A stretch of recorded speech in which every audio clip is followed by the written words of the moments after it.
Der Bremsflüssigkeitswechsel. Für viele ein Pflichttermin ohne große Frage. Die einen wechseln sie vorsichtshalber jedes Jahr, die anderen fahren locker 10 Jahre damit herum und hoffen, dass nichts passieren wird. Doch was ist eigentlich richtig? Wann ist also der richtige Zeitpunkt für den Wechsel der Bremsflüssigkeit? Nicht gefühlt, sondern technisch. Und genau das schauen wir uns gleich in diesem Video an. Denn Fakt ist, oft wird die Bremsflüssigkeit zu früh gewechselt, dadurch gibt man unnötig Geld aus. Die anderen machen das hingegen viel zu spät. Beides hat Nachteile und kann im schlimmsten Fall sogar gefährlich werden. Bleib also dran, gleich erfährst du, warum und wie schnell die Bremsflüssigkeit altert, wann ist der richtige Zeitpunkt für den Bremsflüssigkeitswechsel und wie man objektiv den Zustand der Bremsflüssigkeit beurteilen kann.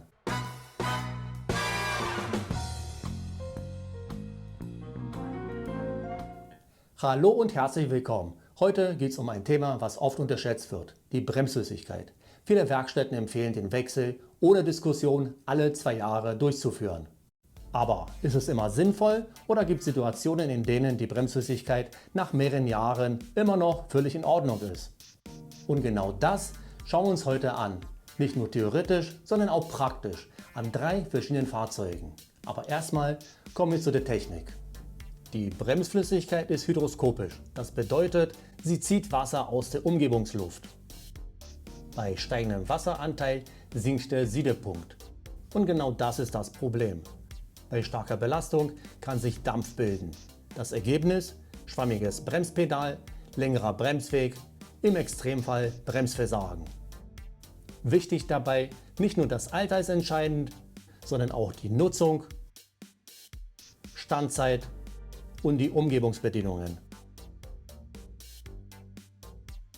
Um den Zustand der Bremsflüssigkeit nicht zu schätzen, sondern zu messen, gibt es einfache Möglichkeiten. Ich werde dafür ein kleines und zuverlässiges Prüfgerät benutzen, das den Zustand der Bremsflüssigkeit anzeigt.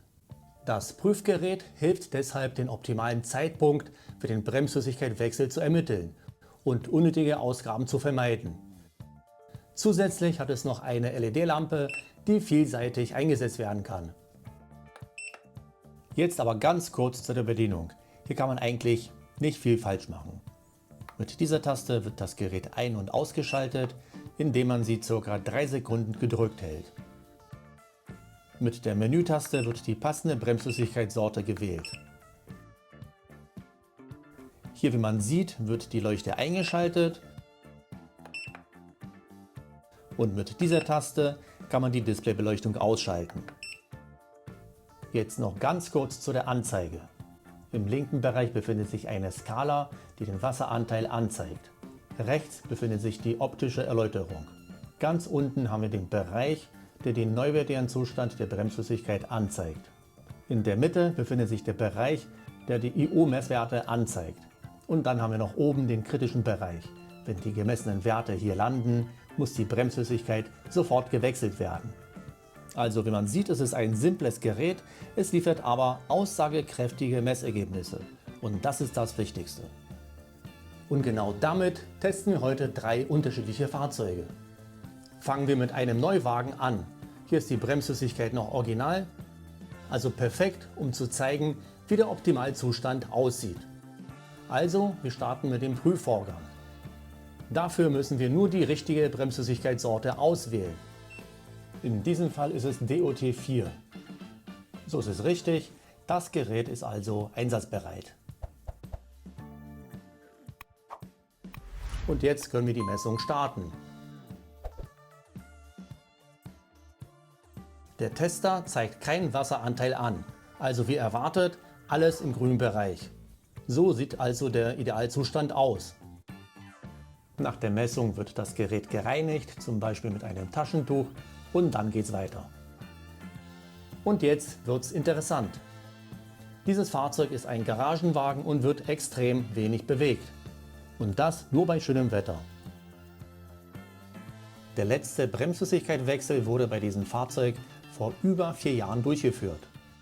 Also jetzt wieder die richtige Bremsflüssigkeitssorte auswählen und dann kann die Messung begonnen werden. Also, es kann losgehen. Nach dem Lehrbuch wäre der Wechsel eigentlich längst fällig. Der Tester zeigt jedoch, der Wasseranteil ist niedrig. Die Bremsflüssigkeit ist technisch völlig in Ordnung. Standzeit alleine bedeutet nicht automatisch schlechten Zustand. Ein vorzeitiger Wechsel wäre hier eine Wartung nach Kalender, nicht nach dem tatsächlichen Bedarf und der wirtschaftlichen Entscheidung. Und jetzt ein Gegenbeispiel. Bei diesem Fahrzeug ist der letzte Bremsflüssigkeitswechsel nicht dokumentiert. Geschätzt sind es aber ca. 5 Jahre, also ähnlich wie bei dem letzten Fahrzeug. Trotzdem gibt es einen ganz großen Unterschied zum letzten Fahrzeug. Dieser Wagen ist kein Garagenfahrzeug, es steht auf der Straße und wird ganz normal täglich bewegt, beim schlechten Wetter und auch im Winter. Also schauen wir uns an, was der Tester jetzt zeigen wird. Die Bremsflüssigkeitssorte auswählen und dann wie bei den anderen Fahrzeugen starten. Es piept, das bedeutet, dass irgendwas nicht in Ordnung ist. Und da sieht man auch hier auf der Anzeige, der Wasseranteil liegt im kritischen Bereich. Der Siedepunkt ist dadurch stark reduziert und unter Belastung kann das Bremssystem an Wirkung verlieren. Hier wäre also ein sofortiger Wechsel absolut notwendig. Auch wenn die Bremsen im Alltag normal wirken. Und genau das ist die Gefahr. Man merkt es oft erst, wenn es zu spät ist. Was lernen wir daraus? Nicht jeder sollte pauschal zu früh wechseln. Aber niemand sollte zu lange warten. Der Zustand der Bremsflüssigkeit ist abhängig von der Nutzung, Standzeit, Umgebung und der Wartungshistorie.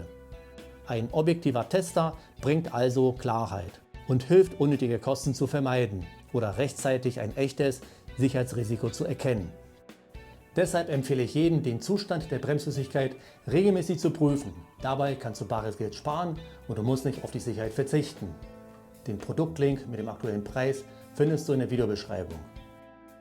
Wenn dir das Video gefallen hat, lass gerne ein Like da, abonniere meinen Kanal, um weitere Videos nicht zu verpassen. In diesem Sinne, bis zum nächsten Mal.